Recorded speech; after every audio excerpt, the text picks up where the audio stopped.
Bonsoir. Ce soir, je vous lis La petite fille aux allumettes de Hans Christian Andersen. C'est un conte plutôt triste.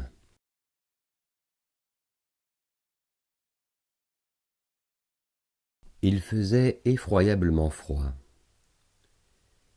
Il neigeait depuis le matin.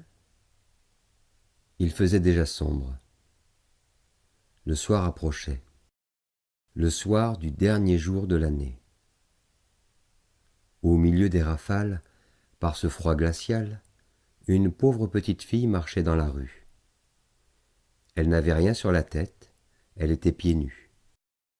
Lorsqu'elle était sortie de chez elle le matin, elle avait eu de vieilles pantoufles beaucoup trop grandes pour elle. Aussi les perdit-elle lorsqu'elle eut à se sauver devant une file de voitures. Les voitures passées, elle chercha après ses chaussures. Un méchant gamin s'enfuyait, emportant en riant l'une des pantoufles. L'autre avait été entièrement écrasée. Voilà la malheureuse enfant n'ayant plus rien pour abriter ses pauvres petits petons. Dans son vieux tablier, elle portait des allumettes. Elle en tenait à la main un paquet. Mais ce jour, la veille du Nouvel An, tout le monde était affairé. Par cet affreux temps, personne ne s'arrêtait pour considérer l'air suppliant de la petite qui faisait pitié. La journée finissait et elle n'avait pas encore vendu un seul paquet d'allumettes. Tremblante de froid et de faim, elle se traînait de rue en rue. Des flocons de neige couvraient sa longue chevelure blonde. De toutes les fenêtres brillaient des lumières.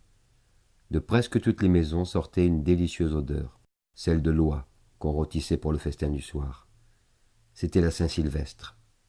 Cela, oui, cela lui faisait arrêter ses pas errants.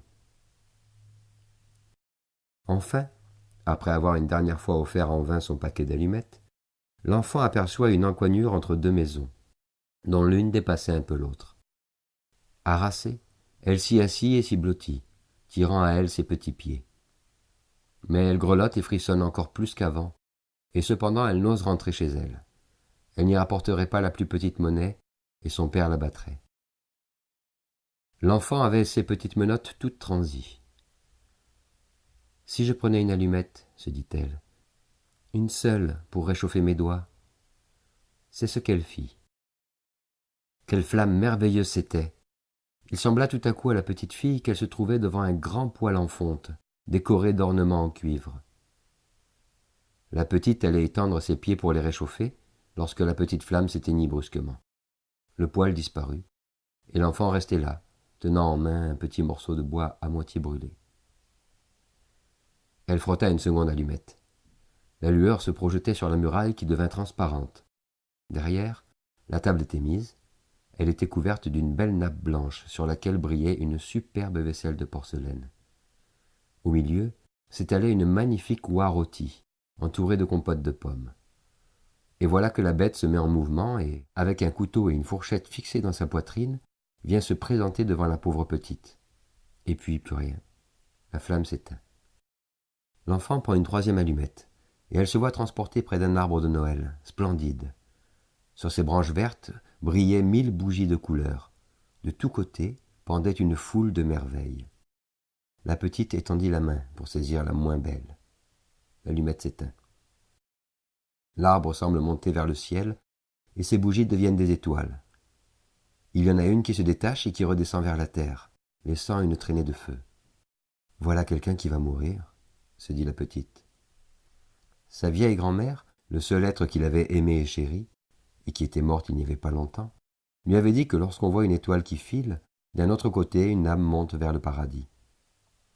Elle frotta encore une allumette. Une grande clarté se répandit et, devant l'enfant, se tenait la vieille grand-mère. « Grand-mère !» s'écria la petite. « Grand-mère, emmène-moi !»« Oh, tu vas me quitter quand l'allumette sera éteinte. Tu t'évanouiras, comme le poêle si chaud, le superbe rôti d'oie, le splendide arbre de Noël.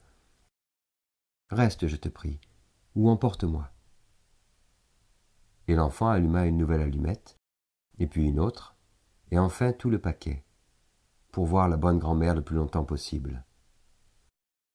La grand-mère prit la petite dans ses bras et elle la porta bien haut, en un lieu où il n'y avait plus ni de froid, ni de faim, ni de chagrin. C'était devant le trône de Dieu. Le lendemain matin, cependant, les passants trouvèrent dans l'encoignure le corps de la petite. Ses joues étaient rouges, elle semblait sourire.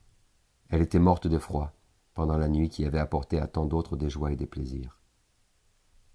Elle tenait dans sa petite main, toute raidie, les restes brûlés d'un paquet d'allumettes. « Quelle sottise !» dit à son cœur. « Comment a-t-elle pu croire que cela la réchaufferait ?» D'autres versèrent des larmes sur l'enfant. C'est qu'ils ne savaient pas toutes les belles choses qu'elle avait vues pendant la nuit du Nouvel An. C'est qu'ils ignoraient que, si elle avait bien souffert, elle goûtait maintenant dans les bras de sa grand-mère la plus douce félicité.